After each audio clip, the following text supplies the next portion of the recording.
বলে দিলেই তো ভালো হতো। তোমাকে আর আমার ভালো লাগে না। মিথ্যা অভিনয় করার কি দরকার ছিল? তবে একটা কথা মনে রেখো, মিথ্যা ভালোবাসা দিয়ে কেউ কখনো ভালো থাকতে পারে না। আমি প্রেম করি না, তবে একজনকে অসম্ভব ভালোবাসি, আর যে মানুষটাকে ভালোবাসি ওই মানুষটাই তুমি। হয়তো তুমি বাসবে ভালো যেদিন আমি থাকবো না, শান্ত হয়ে ঘুমিয়ে যাব, আর কোনোদিন জাগবো না। ভালোবেসে ডাকবে সেদিন, কিন্তু আফসোস আমি আর ফিরবো না। যদি আমি পারতাম তাহলে আমার বুকের ভেতর তোমায় লুকিয়ে রাখতাম, যেন কারো নজর না লাগে। ছিল এক মায়াবতী, তার ভালোবাসা ছিল অন্যের প্রতি। তাকে নিয়েছিল আমার কত আশা, সে ছিল আমার একমাত্র ভালোবাসা। তুমি সেই নারী যার মায়ায় পড়ে একেবারে একা হয়ে গেছি আমি।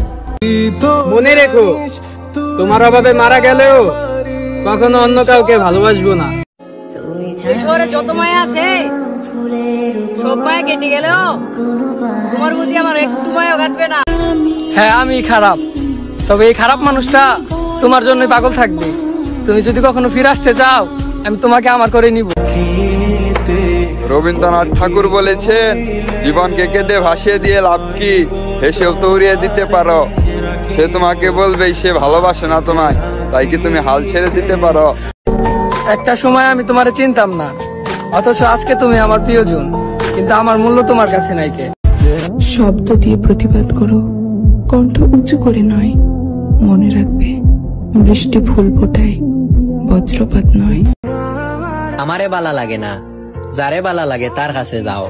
আমি তো আমার মতো, তবুও আমার লগে খেরুর তুলনা দিও না। সবারই কষ্ট হয়, কষ্ট হয় না শুধু আমার। মানুষ সবাই, মানুষ হইতে পারলাম না শুধু আমি।